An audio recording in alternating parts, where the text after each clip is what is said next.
So I want to start these once a week sit down, get comfortable in front of the camera again. I'm more consistent with talking to you guys. So I asked on Instagram some questions, like what do you guys want me to answer once a week, right? So this week's question is probably the most common question that I get.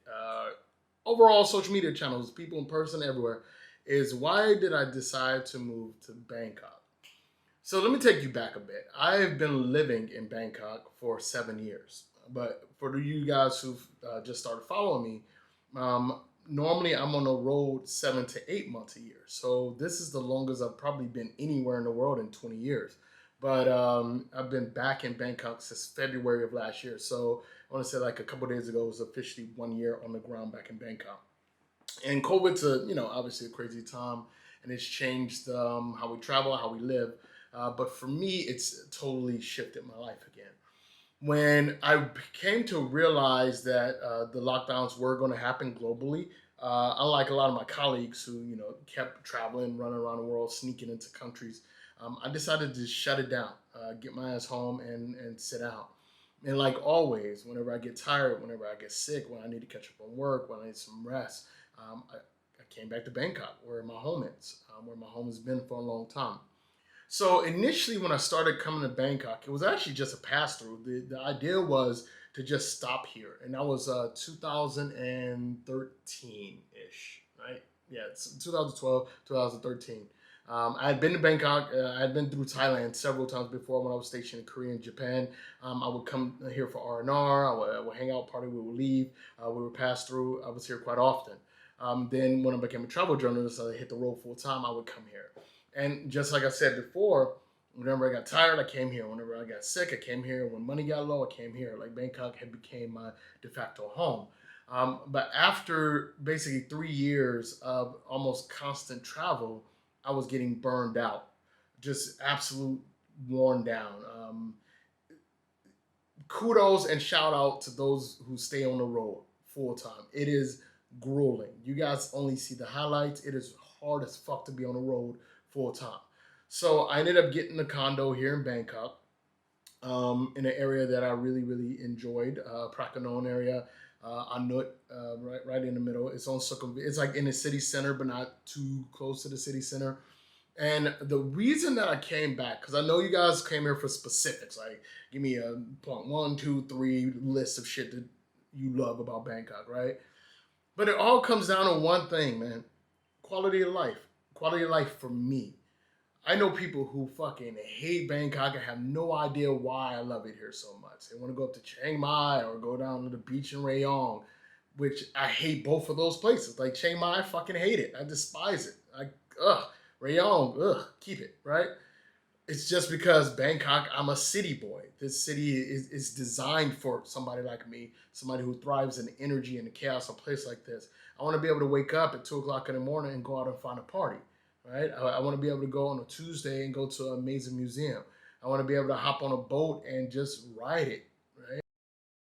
I want to be able to go out and get some of the best food in the world, no matter where in the world that food originates.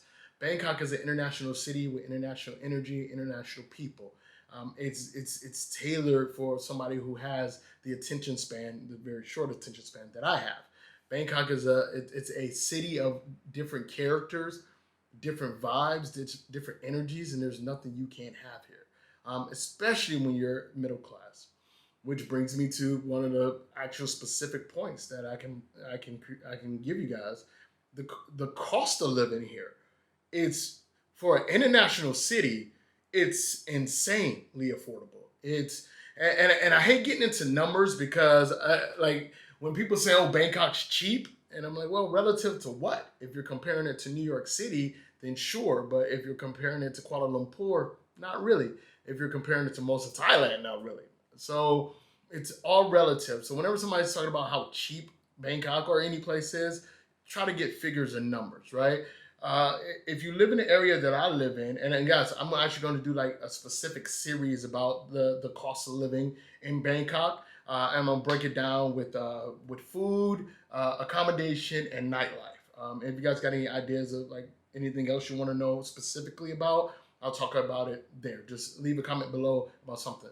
So in the city center, you shouldn't have to spend more than 15,000 baht. Is it 12? What's that? 500 US, like for rent in a beautiful, fully furnished condo with a gym and a pool. 15,000 will get you close to the city center.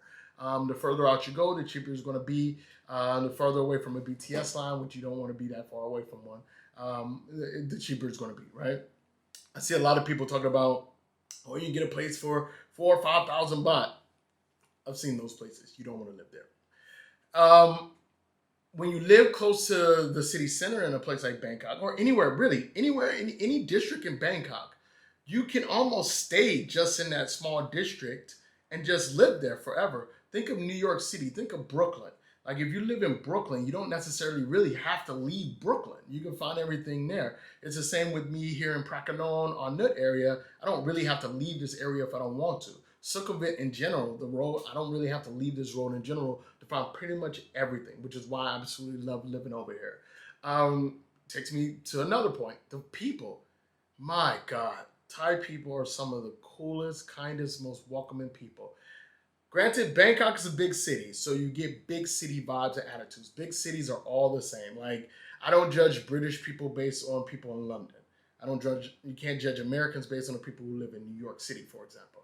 You can't really judge Thai people based on those who live in Bangkok, but Thai people in Bangkok still are overly kind, welcoming, and accommodating people. I've fallen in love with the people in general. The culture, the identity, their value system is fantastic here. And they look out for each other.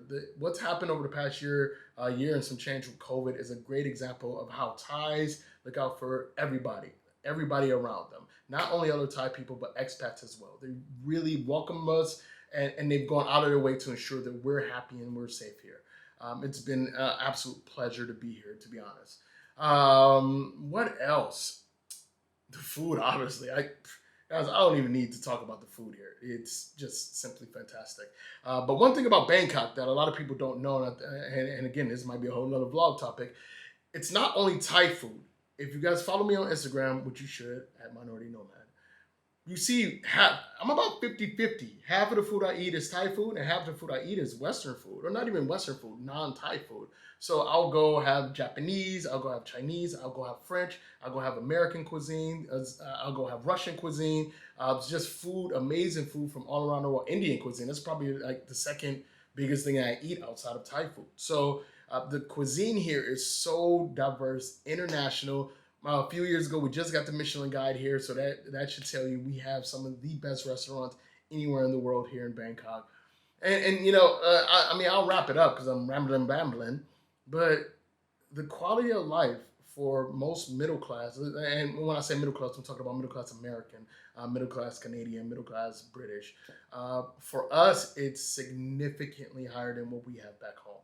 There's no struggle here when you have a middle class Western income in Thailand. You just do not struggle here. And why would you move anywhere where you got to struggle, right? It's the people are kind, the weather is fantastic usually. The small does suck. That's the worst part about here. Quick. 2 worst things about living in Bangkok: the smog and the traffic, which kind of go together, right? So yeah, those are the reasons I moved to Bangkok. And if I got to sum it up in one sentence and save you some time, it's quality of life here. It's just simply fantastic for me. So if you guys got any specific questions, put those things below, and I will see you guys in the next video.